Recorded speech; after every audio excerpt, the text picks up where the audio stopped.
솔직히 말씀드리면 그날 저녁은 평소와 달랐습니다. 사위가 어쩐지 말이 없었거든요. 밥을 먹을 때도 눈을 마주칠 때도 자꾸 고개를 돌리며 피하더군요. 처음엔 무슨 일인가 싶었습니다. 회사에서 힘든 일이 있었나 아니면 몸이 안 좋은가 싶었죠. 하지만 그런 분위기와는 달랐습니다. 어딘가 묘한 공기가 감돌았습니다. 그날따라 제가 입은 옷차림이 조금 가벼웠던 건 사실이었습니다. 낮에 날이 덥기도 했고 집안이라 신경을 덜 썼거든요. 얇은 원피스를 하나 꺼내 입었죠. 허리끈이 살짝 묶이는 디자인이라 몸매가 드러나는 편이었는데 그게 문제였던 것 같습니다. 부엌을 오갈 때마다 사위의 시선이 느껴졌습니다. 평소엔 그런 분이 아니었습니다. 늘 예의 바르고 점잖고 딸을 진심으로 사랑했던 사람이죠. 하지만 그날따라 사위의 눈빛이 조금 낯설게 느껴졌습니다. 말없이 식탁을 정리하다가 부엌 쪽으로 걸어가는데 뒤에서 시선이 따라오는 걸 느꼈습니다. 고개를 돌리자 사위가 서 있었습니다. 장모님, 제가 할게요. 그 말 한마디에 괜히 심장이 뛰었습니다. 그 목소리가 평소보다 낮고 어딘가 묘하게 떨리는 듯 했습니다. 괜찮아요. 이거 금방 끝나요. 저는 아무렇지 않게 웃으며 말했지만 그분의 얼굴은 굳어 있었습니다. 뭔가에 사로잡힌 듯한 표정이었죠. 한참을 서 있다가 결국 고개를 숙이고 방으로 들어갔습니다. 그 뒷모습을 보는 순간 이상하게 마음이 무거워졌습니다. 설거지를 마친 뒤 식탁 위를 정리하고 거실 불을 껐습니다. 그리고 잠시 창가에 섰습니다. 비가 그치고 공기가 눅눅했습니다.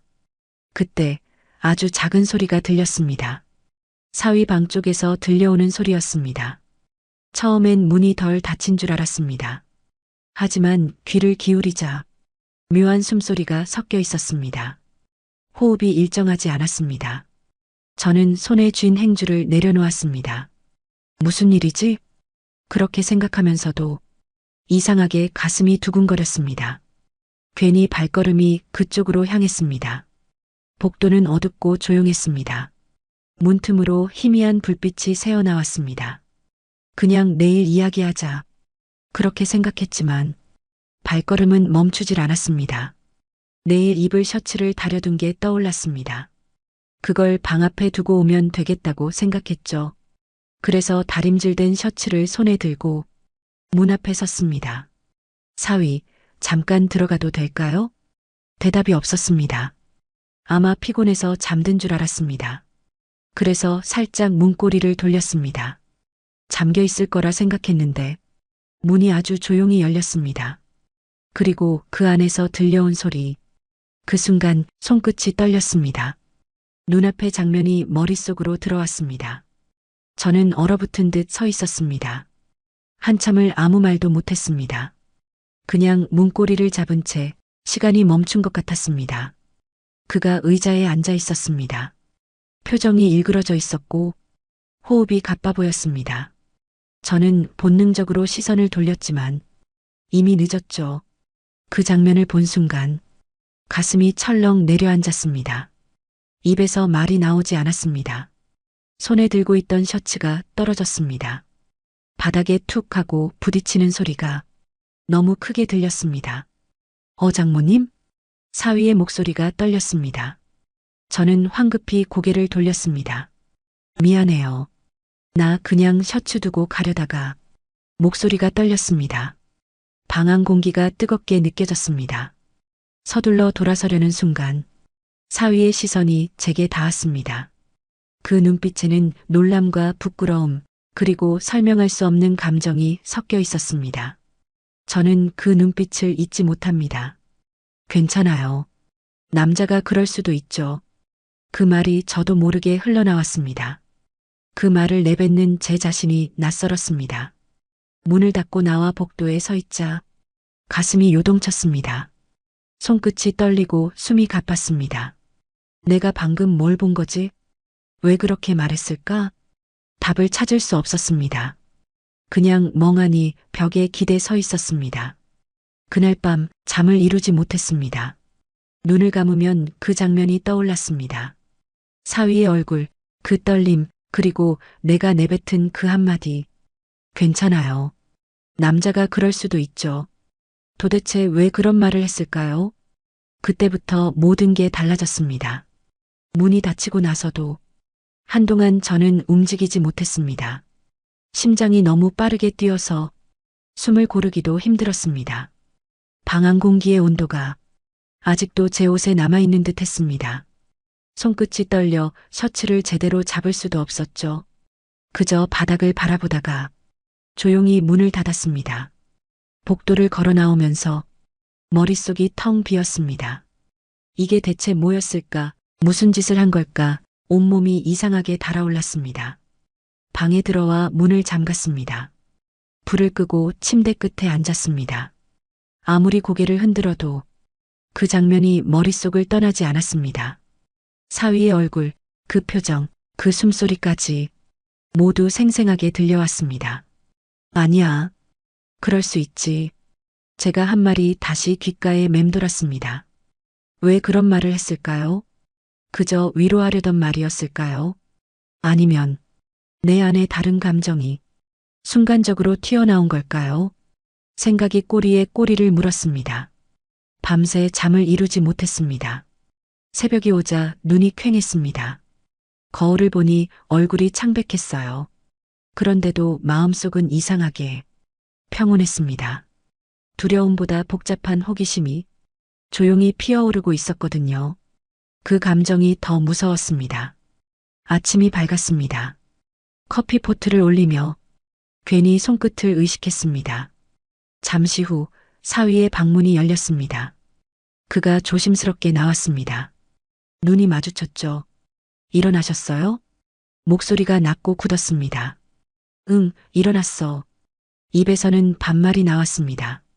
억지로 평정심을 유지했지만 눈빛이 흔들렸습니다. 어제 일은 그가 말을 꺼내려는 순간 저는 고개를 저었습니다. 그만하자. 아무 일도 아니야. 그 말이 입에서 떨어지는 순간 가슴이 덜컥 내려앉았습니다.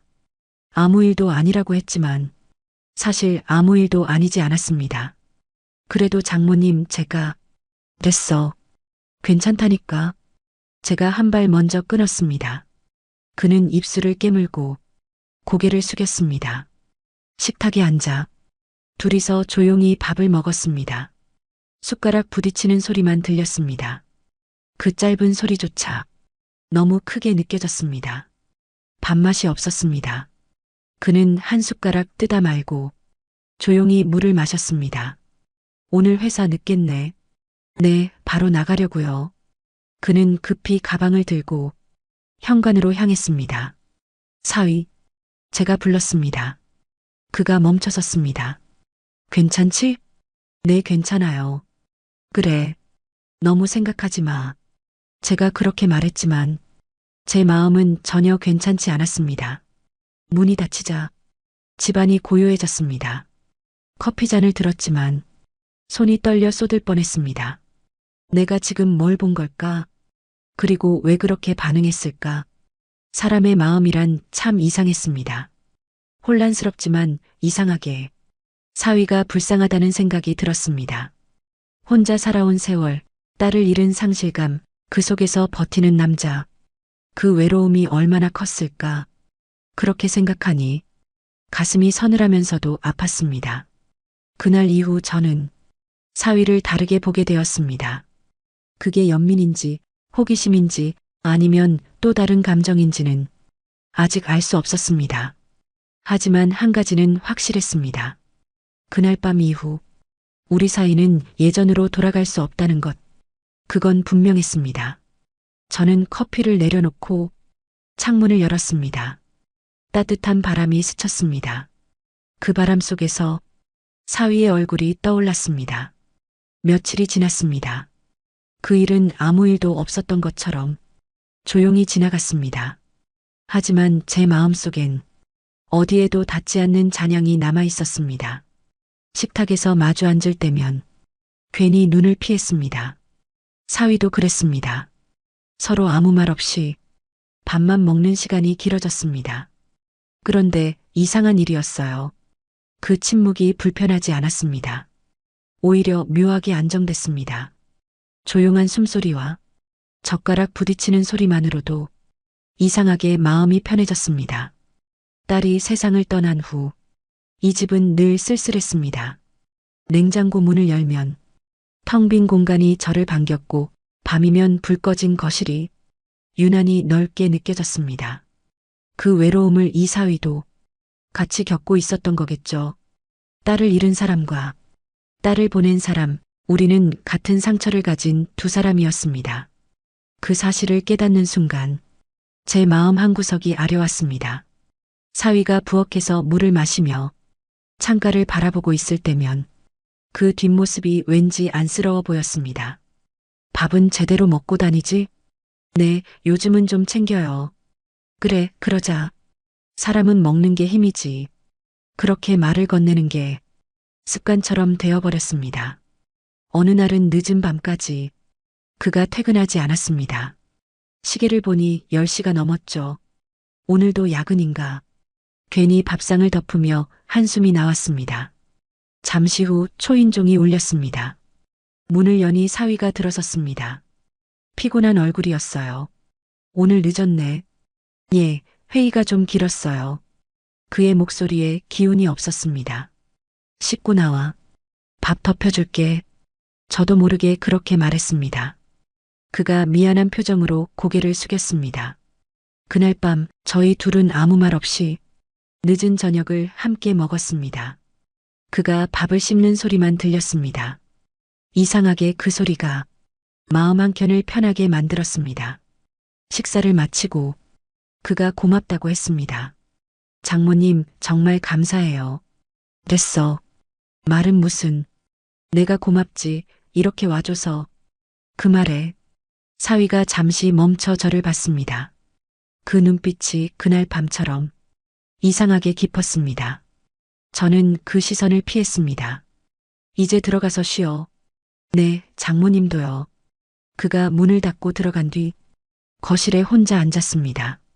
조용한 집 안에 그의 발소리만 여운처럼 남았습니다.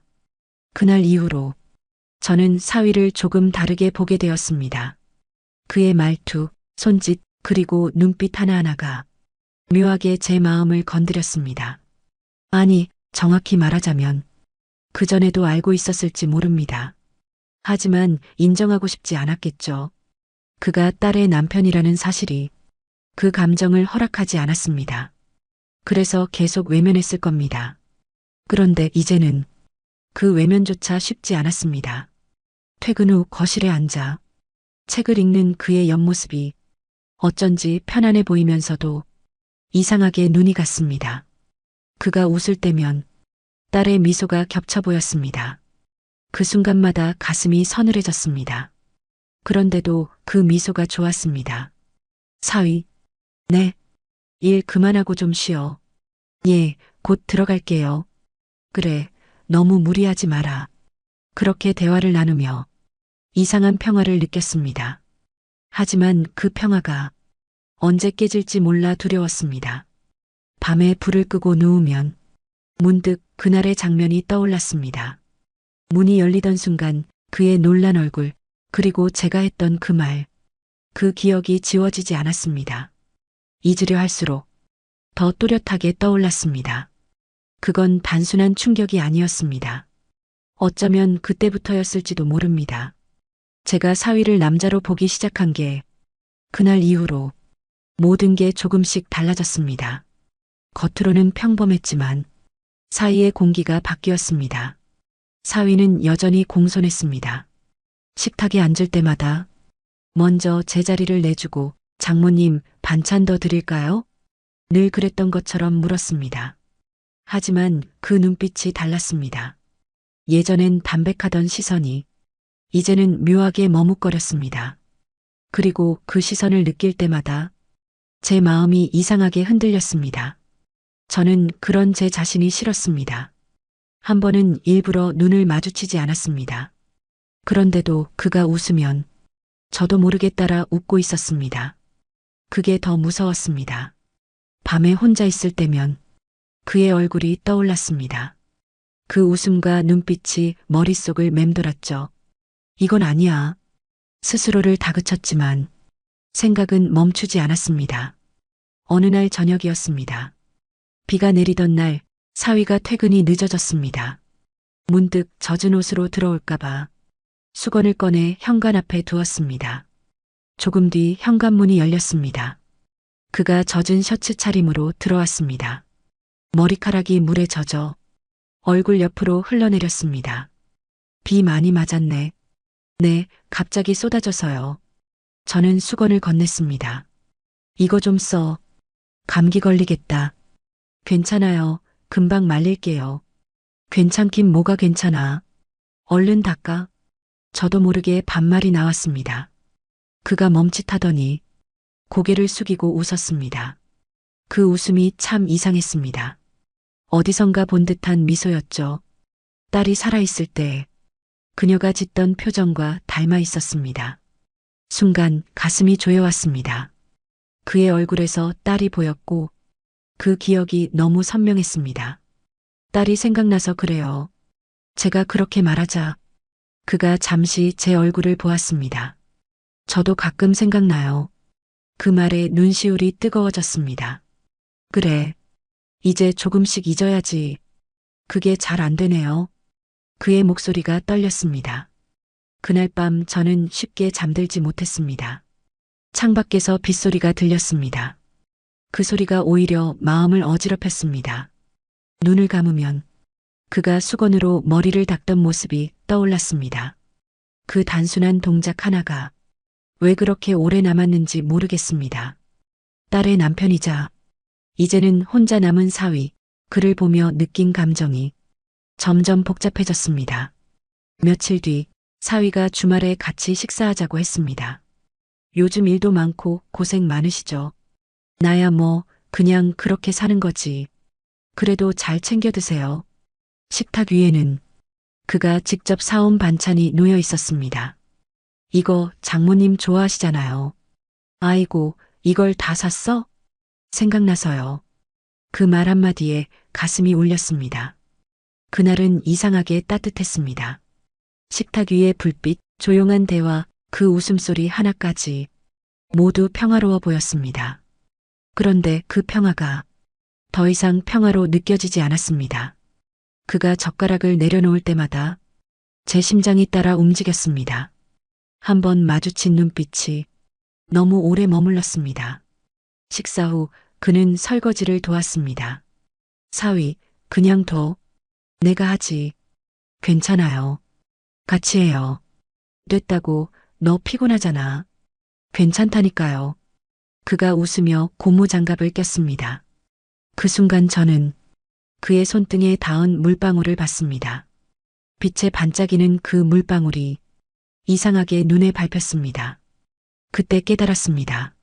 내가 지금 선을 넘기 직전에 서 있다는 걸. 그날 이후 저는 스스로를 단속하며 지냈습니다. 그냥 착각일 거라, 잠깐의 감정일 거라 계속 마음속으로 다짐했습니다. 하지만 그 다짐은 매일 조금씩 무너졌습니다. 사위가 집에 들어올 때마다 공기가 달라졌습니다. 그의 발소리만 들어도 가슴이 두근거렸습니다. 하루는 아침에 커피를 내리는데 사위가 거실로 나왔습니다. 수건으로 머리를 닦으며 장모님 향 좋네요. 그 말 한마디에 손이 멈췄습니다. 응, 커피 마실래? 좋아요. 장모님 손 커피는 맛있잖아요. 그가 웃으며 잔을 들었습니다. 그 웃음이 왜 그렇게 따뜻하게 느껴졌을까요? 함께 커피를 마시며 별 대화도 없이 창밖을 봤습니다. 햇살이 커튼 사이로 스며들었고 그 빛 속에서 그의 옆모습이 보였습니다. 순간 숨이 막혔습니다. 그 얼굴이 딸을 닮았지만 딸보다 훨씬 깊었습니다. 시간과 상실이 만든 표정이었죠. 그 안에 담긴 외로움이 제 마음을 흔들었습니다. 이러면 안 돼. 속으로 수없이 되뇌었습니다. 하지만 감정은 이성을 이기지 못했습니다. 그날 저녁 사위가 퇴근 후 늦게 들어왔습니다. 넥타이가 비뚤어져 있었고 눈가에 피로가 묻어 있었습니다. 오늘도 힘들었지? 예, 조금요. 밥은? 괜찮아요. 입맛이 없네요. 그래도 먹어야지. 저는 밥을 덜어 식탁 위에 올렸습니다. 그는 조용히 숟가락을 들었습니다. 몇 입 먹지 못하고 그가 문득 고개를 들었습니다. 장모님, 왜? 요즘 저 이상해요. 순간 가슴이 철렁 내려앉았습니다. 왜? 어디 아파? 아니요. 그냥. 그가 말을 멈췄습니다. 그날 이후로 자꾸 생각이 나요. 손에 쥔 젓가락이 흔들렸습니다. 무슨 생각을 해? 그날 밤이요. 그의 목소리가 낮고 조용했습니다. 그만해, 사위. 저는 단호하게 말했습니다. 그건 그냥 실수였어. 전 실수라고 생각 안 해요. 그의 말이 칼날처럼 날카로웠습니다. 순간 숨이 막혔습니다. 그가 제 눈을 바라봤습니다. 그 눈빛에는 죄책감과 욕망, 그리고 외로움이 섞여 있었습니다. 저는 그 시선을 피하지 못했습니다. 사위야, 제발. 입술이 떨렸습니다. 난 내 장모야. 알아요. 그의 대답은 너무 담담했습니다. 그럼 안 되지. 근데 마음이 말을 안 들어요. 그가 고개를 숙였습니다. 테이블 위로 손이 내려왔습니다. 그 손이 내 손등을 스쳤습니다. 순간 온몸이 굳었습니다. 떨림이 손끝에서 시작돼 가슴으로 번졌습니다. 사위, 그 손 치워. 죄송해요. 하지만 그는 손을 거두지 않았습니다. 그의 손길은 조심스러웠습니다. 단 한 번의 터치였지만 그 안에는 너무 많은 감정이 있었습니다. 슬픔, 그리움, 외로움, 그리고 따뜻함. 저는 숨을 고르며 그 손을 천천히 밀어냈습니다. 지금 그 손, 너한텐 아무 뜻 없을지도 몰라. 하지만 나에겐 너무 큰 일이야. 그가 고개를 들었습니다. 눈가에 눈물이 맺혀 있었습니다. 저도 알아요. 근데 그는 말을 잇지 못했습니다. 그때 이상하게 눈앞이 흐릿해졌습니다. 그의 눈물이 딸이 떠난 그날의 제 눈물과 겹쳐 보였습니다. 사위, 네. 이제 그만하자. 그럴 수 있을까요? 해야지. 네. 그는 고개를 숙이고 일어났습니다.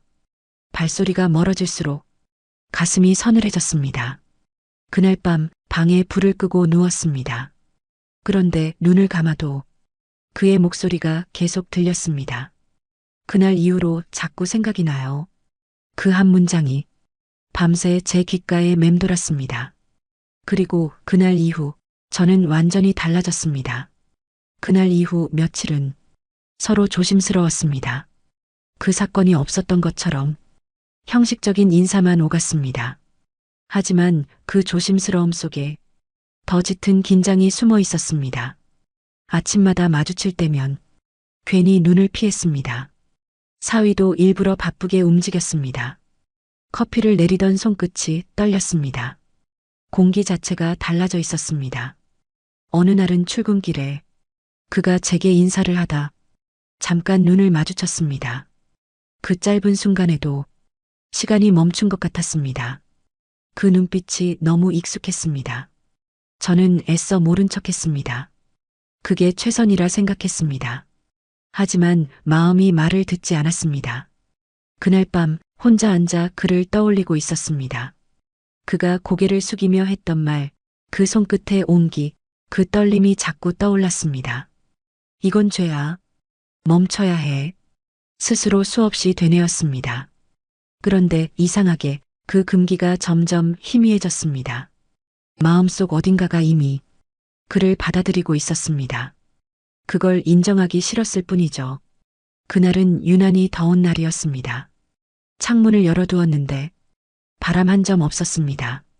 저는 부엌에서 음식을 만들고 있었고 사위는 거실에서 서류를 정리했습니다. 조용한 오후였습니다. 그런데 갑자기 머리가 어지러웠습니다. 열기가 한꺼번에 밀려오더군요. 손에 들고 있던 국자가 떨어졌습니다. 장모님, 그가 달려왔습니다. 괜찮아요. 얼굴이 하얘요. 잠깐 앉으세요. 그가 제 팔을 잡아 의자에 앉혔습니다. 그 손이 뜨겁게 느껴졌습니다. 심장이 빠르게 뛰었습니다. 괜찮다니까, 사위. 괜찮아 보이지 않아요. 그가 물 한 잔을 내밀었습니다. 손끝이 맞닿는 순간 시간이 멈춘 듯 했습니다.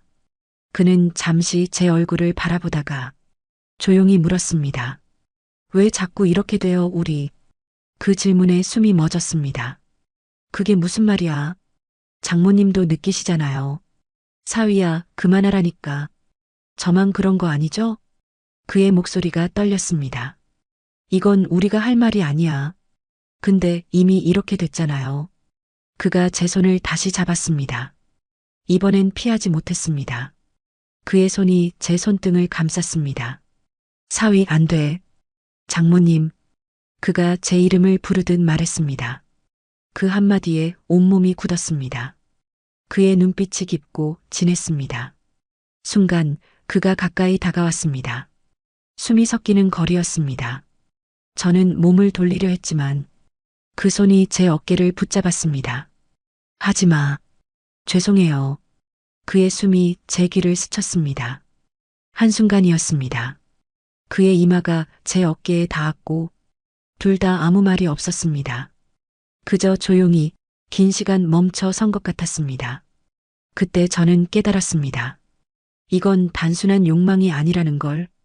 우리 둘 다 누군가에게서 잃은 온기를 서로에게서 찾고 있었다는 걸요.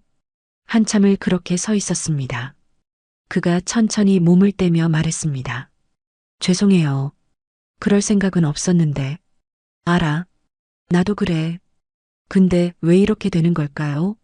모르겠다, 사위야. 나도 모르겠어. 그 말과 함께 공기가 멈춘 듯 했습니다. 그가 뒷걸음질 치며 문 밖으로 나갔습니다.